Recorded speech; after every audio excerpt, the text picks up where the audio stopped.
जय हिंद, वंदे मातरम। दोस्तों, मैं रविंद्र के द्विवेदी, राष्ट्रीय अध्यक्ष विश्व हिंदू सेवा संघ। आज मैं चर्चा करूंगा हमारे जो सनातन धर्म को किस तरीके से पूरे देश में नहीं पूरे विश्व में ख्याति मिले और किस तरीके से हमारा धर्म विश्व विख्यात हो।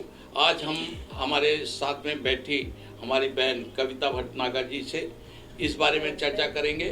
हम हमारे धर्म गुरु नीरज तिवारी जी से इस बारे में चर्चा करेंगे। और मैं चर्चा करने से पहले नीरज जी को नमस्कार करना चाहूँगा, मेरी बहन को नमस्कार करना चाहूँगा। नीरज जी, एक बात बताइए, हम कहते हैं हमारा जो सनातन धर्म है विश्व का सबसे पुराना धर्म है, तो फिर ऐसी क्या चीज़ रह गई कि हमारा जो सनातन धर्म आज तीसरे पायदान पे आ गया? इसके बारे में मैं आपसे जानना चाहूँगा। जी द्विवेदी जी, सबसे पहले आपको प्रणाम करता हूं और आपको बहुत बहुत बधाई, क्योंकि आप सदैव सत्य सनातन धर्म के लिए तत्पर रहते हैं। धन्यवाद। इसका जो कारण है, मुख्य कारण है कि हमारा जो सत्य सनातन धर्म है वो आदि अनादि से चला आ रहा है और ये सबसे पुराना धर्म है और ये आगे भी चलता रहेगा। कई हजार लाख वर्ष पहले से है और आगे भी रहेगा।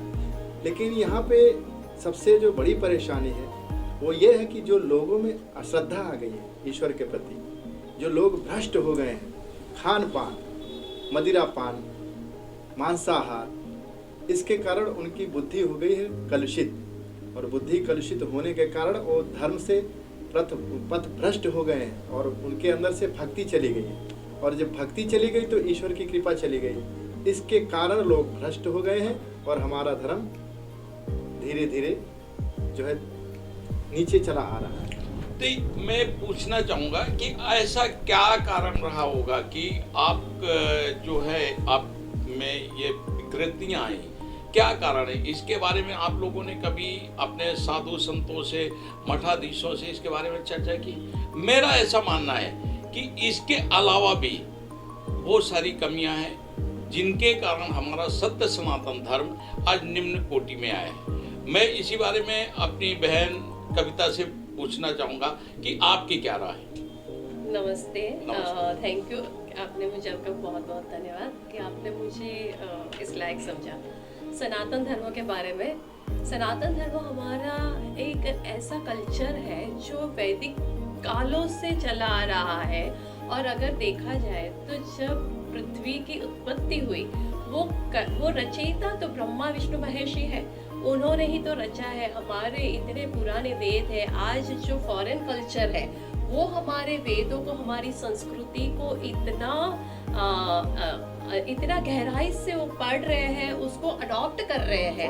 आप हरे कृष्णा मिशन में देखिए, आज पूरे वर्ल्ड वाइड हमारा सनातन धर्म फैला हुआ है और जो इस धर्म से जुड़े हैं, आप एक बार जाके तो देखिए। ऐसा नहीं है कि आपको धर्म के बारे में इतना गहराई से पता नहीं चलेगा, उसको समझने की जरूरत नहीं है। बस आप एक अपने आप को श्रद्धावान हो के समर्पित तो करें एक बार और समझने की कोशिश करें क्यों ये इतना अनादि कालों से कोई धर्म नहीं था सिवाय हिंदू धर्म, सिवाय हमारा सनातन धर्म।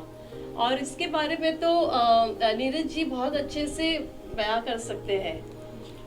नहीं, मैं वही जानना चाहूँगा कि ये सारी खूबियाँ होने के बाद भी आखिर ऐसी कौन सी त्रुटि रह गई हमारे समाज में या हमारे सनातन धर्म को मानने वालों के बीच में कि हम जो विश्व का सबसे पुराना धर्म था, विश्व की जो नींव पड़ी जो ज्ञान की, वो ज्ञान हमारा कहाँ पे अधूरा रह गया है कि हम तीसरे पायदान में आ गए? मैं ये जानना चाहता हूँ। ऐसा है ना, मेरे हिसाब से रविंद्र जी की मुझे लगता है कि ज़्यादा से ज़्यादा अभी सबकी लाइफ इतनी बिजी हो गई है और सबके पास में इतना टाइम नहीं है कि हम बैठ के हमारे शास्त्रों का अध्ययन कर सकें। मैं आपकी बात यहाँ पे काटना चाहूँगा। आप इस समाज में, इस संसार में सभी अन्य मजहबों को, मैं उनको धर्म नहीं मानता हूँ, अन्य मजहब के लोग भी हैं, मगर वो समय बराबर निकालते हैं अपने धर्म के प्रति और वो धर्म के प्रति बराबर। मगर हमें इतनी व्यस्तता कहाँ से आ गई कि हम अपने धर्म के प्रति, अपने लोगों के लिए समय निकाल नहीं पा रहे। मैं वही आ रही हूँ मैं यही बताना चाह रही हूँ कि क्या है कि हमारे पास उतना टाइम नहीं है कि हम बैठ के शास्त्रों का अध्ययन करें, और उसकी वजह से जो दूसरा तत्व फैला हुआ है समाज में, वो इन चीजों का फायदा उठाते हैं। जैसे कि अगर आपको पता नहीं है और आपको मैं आके कुछ बताऊं, आपको बहुत तुरंत मिल जाएगी ये चीज, आप बस इतना सा फॉलो कर लो। तो क्योंकि आपको ज्ञान नहीं है, क्योंकि आपको पता नहीं है, उसकी गहराई पता नहीं है, तो आप हमारे साथ जुड़ जाओगे, क्योंकि अभी आपके पास में टाइम नहीं है, आपको जल्दी से जल्दी कुछ चीजें हासिल करनी है। और आपको यही जो चीजें हैं जो सनातन धर्म से आपको अलग करने के लिए काफी बड़ा हाथ हो सकता है। कुछ संगठन है ऐसे फैले हुए जो आपको काफी हद तक बताया जाएगा कि आप ये फॉलो करो, इससे आपको इतना फायदा होगा।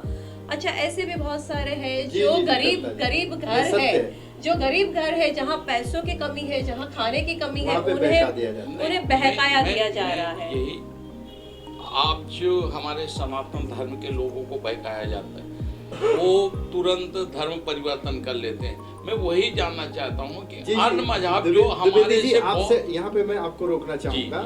इसका एक मुख्य कारण ये भी है कि हमारे धर्म में भी इतने धर्म बना दिए गए हैं, उसको टुकड़ों टुकड़ों में विभाजित कर दिया गया। कोई भी एक गुरु है, कोई संत है, वो अपना संस्था चला रहे हैं, वो अपना मंदिर खोल के बैठे हैं, तो इस कारण से वो अलग अलग विभागों में बट गया है हमारा सत्य सनातन धर्म। इसके लिए टुकड़ों टुकड़ों में हम कमजोर हो गए, बिल्कुल। तो वहाँ पे दूसरे समुदाय के लोग फायदा उठा लेते हैं। तो मैं ये पूछना चाहता हूँ कि आज जिस तरीके से पूरे विश्व में ना हमारे पास हमारा एक कोई देश है कि हम वहाँ पे अपने धर्म को एक अपनी इच्छा शक्ति के अनुसार उसका प्रचार प्रसार कर सके, ना हमारे पास कोई ऐसा माहौल है, तो आप लोग क्या करना चाहते हैं? क्योंकि मैं देख रहा हूँ जिस तरीके से पूरे देश का भ्रमण किया मैंने, एक हिंदू संगठन का राष्ट्रीय अध्यक्ष होने के नाते, पूरे देश में जिस तरीके से सनातन धर्म का आज भारतवर्ष में जहाँ जो इस धर्म की नींव है, उस नींव पे इस तरीके से आघात पहुंचाया जा रहा है। इस तरीके से आपके ईश्वर के बारे में मैं बोलूँगा, हम जिनको अपने एक देव रूप से पूजते हैं, उनके बारे में जिस तरीके से मतलब सौगंध खिलाई जाती है और लोगों को भ्रमित किया जाता है, मगर हमारे जो साधु संत, हमारे जो ब्राह्मण समाज के लोग हैं, जो पुरोहित लोग हैं, वो समाज के बीच में जाकर के इसका सही तरीके से प्रचार प्रसार क्यों नहीं कर पा रहे? क्योंकि अगर मुझे ऐसा लगता है कि जिस तरीके से आज हमारा सनातन धर्म एकदम निम्न कोटि में आते जा रहा है दिन का दिन, हमारा जिस तरीके से भारतवर्ष में एक अनमजहबी लोगों का कब्जा होते जा रहा है, और ये कोई नई बात नहीं है, इसके पहले भी ऐसा हो चुका है हमारे हाथ से। जो भारत जो आर्यवर्त था, Aryavarta Indonesia, Iraq, Iran, Afghanistan, Bangladesh, Tibet, Pakistan, Sri Lanka, Nepal जैसे ये छोटे छोटे जो गणराज्य हैं, इनको मिला करके कहा गया था। और वो आर्यवर्त आज केवल भारतवर्ष में रहेगा, और भारतवर्ष भी एकदम सिकुड़ते जा रहा है। तो क्या आपके अनुसार ये जो हमारे साधु संत हैं, हमारे जो शंकराचार्य हैं, इनका दायित्व नहीं बनता है कि हम अब अपने मठों से बाहर निकले और देश में जो जगह जगह पे, जैसे बहन ने कहा कि जो गरीब लोग हैं, जो एक मजबूरी बस अपने आप को कुछ लालच में धर्म परिवर्तन करते हैं, उनसे मिले, उन सहायता करें, और अन्य जो हमारे जो मंदिरों पे सरकार का कब्जा है, उस कब्जे को हटा करके सनातन धर्म के प्रचार प्रसार के लिए करें।